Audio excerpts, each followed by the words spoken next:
Hey, good morning. It's Dr. Wendy Sue Swanson. Good morning, doctor. This is Cynthia. How are you? I'm good. How are you? Great. Michigan Mom Living thanks you for your time this morning. Oh, it's my pleasure. Thanks for having me. Well, great. I know we're talking about food allergies in children. So I guess what do parents need to be aware of when introducing solid foods for the first time to their infants, doctor? Well, like setting the stage, I mean, ultimately what we know is that food allergies have been rising and they've been doubling over every decade recently. Most people are aware of that. And so when we're starting baby foods, which is such, as you know, a jubilant and exciting time, a lot of parents have like a fear tucked in their pocket.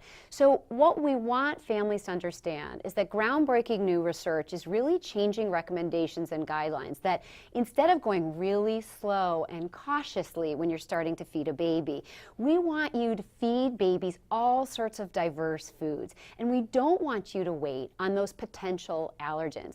So lots of families have heard about peanut and making sure now that infants, as they're starting solid food, that they're exposed or they're introduced and tasting things that have peanut.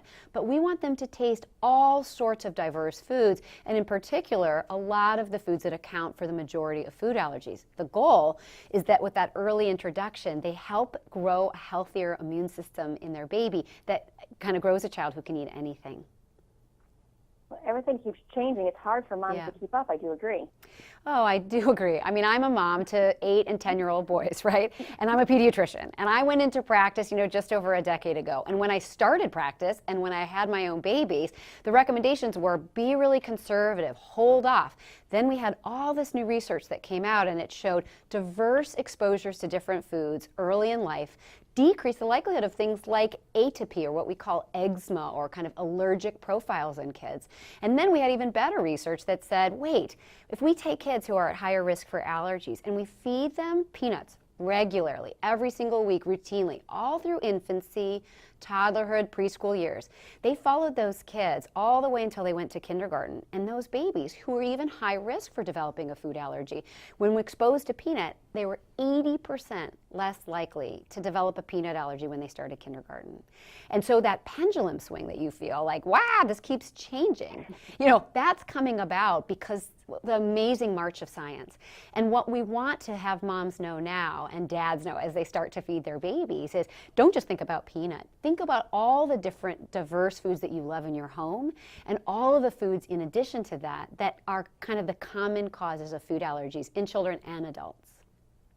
So how can parents be proactive, doctor, in their approach to potential food allergens?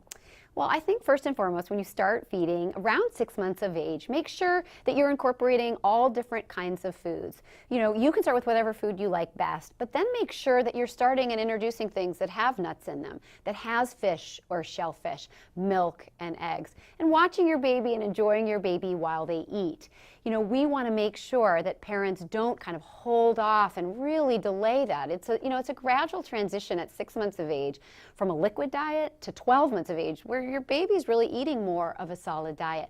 But we don't want you to wait all the way till a year because we think there are some critical periods of development for the immune system. So that feeding the things that you love in your home with your children and then thinking about getting all those kind of potential allergens into your infant's diet is a really important start, I think, at growing a new generation of kids who don't have as many food allergies. Now, should parents be concerned about allergies even if it doesn't run in the family at all? And what allergens are most common? Well, let's start with the most common allergies. We know that 8 foods, we call them the big 8, account for like 9 out of 10 or 90% of allergies.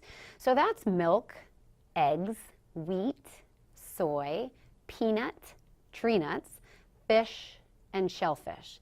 Now, most of us don't think our first food for a baby is fish or don't think the first food for a baby would be shrimp, but it actually could be. We know that this early introduction is a way to kind of grow those healthy immune systems and just kind of get those into babies and toddlers and kids and you regularly.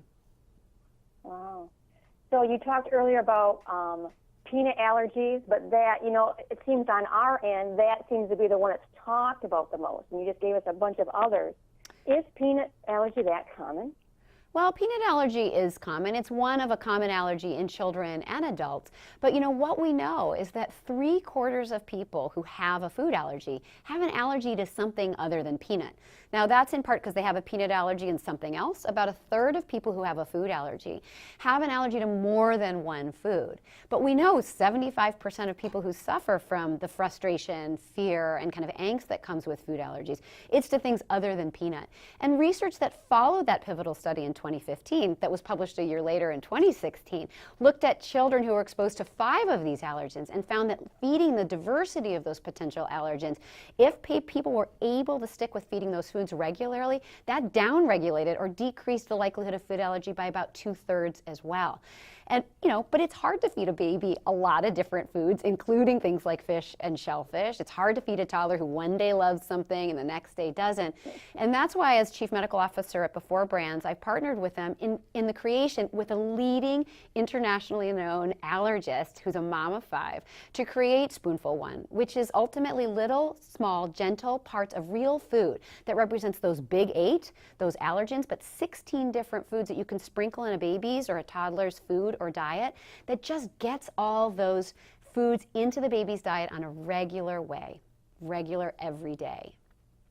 Wow. Well, where can we go to get more information on all this, Doctor? So we have lots about the science that I talked about. We have tips on feeding, and then we have ways that you can kind of incorporate this diverse diet for babies at our website, which is spoonful1.com, and you can learn all about it. Click around, and that's where you can also order Spoonful One to start feeding it to your baby or anyone in your family. Great. Now, is there anything else we didn't cover on this interview? I feel good about it. Great. Thanks so much. Thank you for having me.